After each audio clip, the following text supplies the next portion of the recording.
the final moments, Jahannam, Jannah. In the end of our journey, part 2020th, Assalamu alaikum, and welcome to the final episode of our 20-part series, Sufi Essence, the End Times.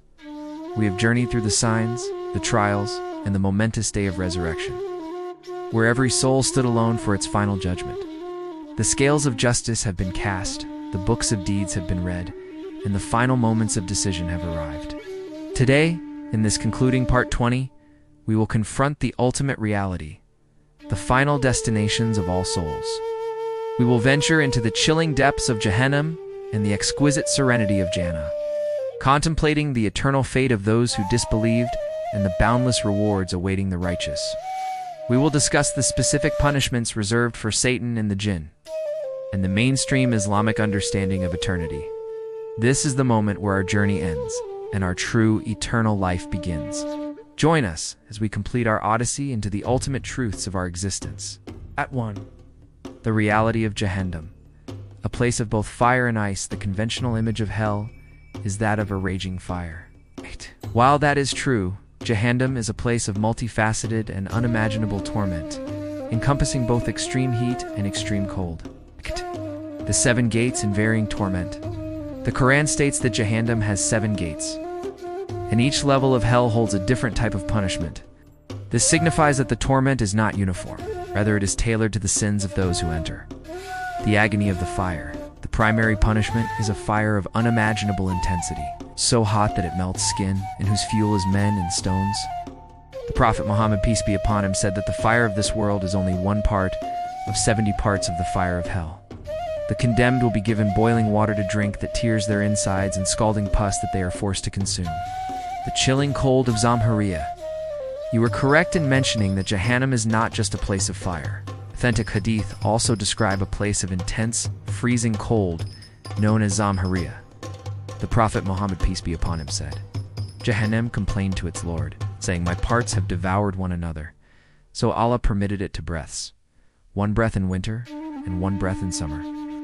The breath of winter is the intense cold, and the breath of summer is the intense heat. Bukhari Muslim. This means that a part of Jahannam is a freezing, icy abyss, where the inhabitants will seek refuge from the cold only to be returned to the fire, and vice versa. This is a chilling reality that shows the all-encompassing nature of its torment. The punishment of Satan and the jinn. Satan, Iblis, and the jinn who followed him will be in Jahannam, and their punishment will be particularly severe. Because of their arrogant rebellion against Allah and their role in misguiding humanity, they will be given the most debasing and excruciating of torments. While some interpret the cold of Zamhareer as their specific punishment, the mainstream view is that Jahannam's variety of torments, including both fire and ices for all disbelievers, and the punishment of the jinn and their leader will be fittingly harsh for the immense evil they perpetrated. Part 2. The eternity of Jahannam and the reality of Fana.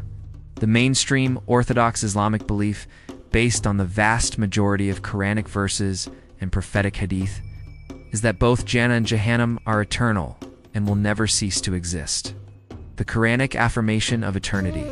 The Quran uses clear and repeated language to describe the eternal nature of both places. For Jahannam, verses state that the disbelievers will abide therein forever. Quran 4-169. The eternal nature of the punishment is a testament to the eternal nature of Allah's justice.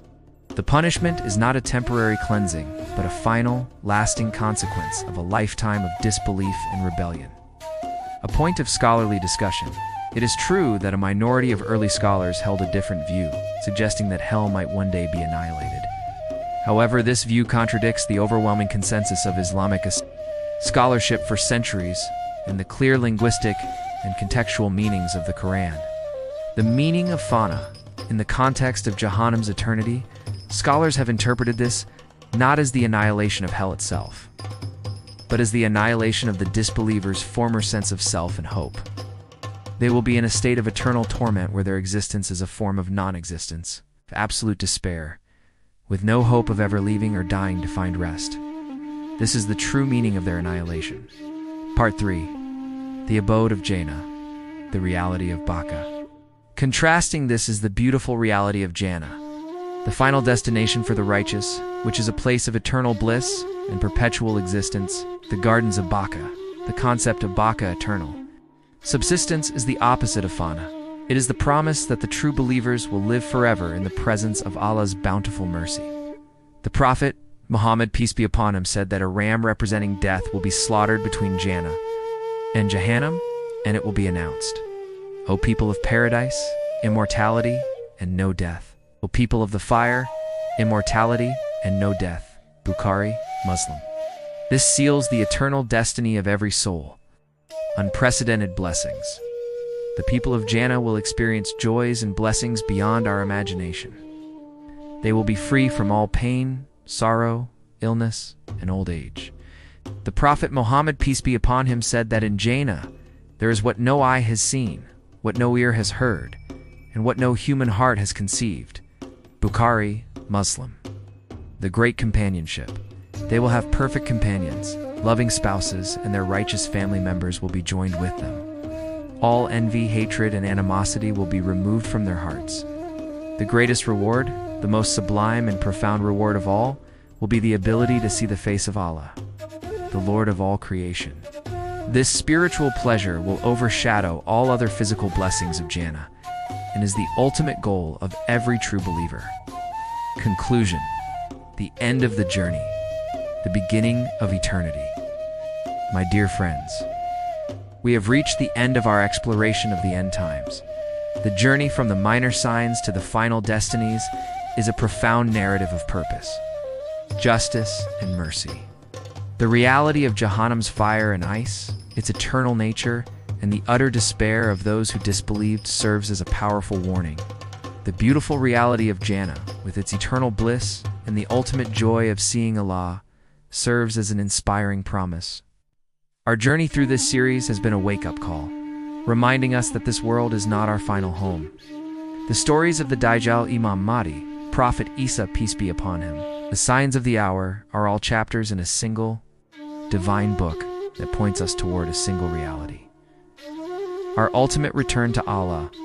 It is up to each of us to live a life that earns us eternal subsistence in Jannah, rather than annihilation in Jahannam. This is the final lesson, and this is truly the essence of Sufi Essence.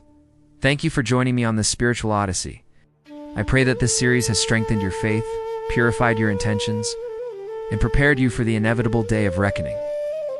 This is our final lecture. I encourage you to revisit the parts that resonated with you most, and to share these reminders with your loved ones. Please continue to support our work by subscribing to Sufi Essence with Hammad Syed, liking our videos and sharing your heartfelt reflections in the comments below. May Allah grant us a good end and make us among the people of Jannah.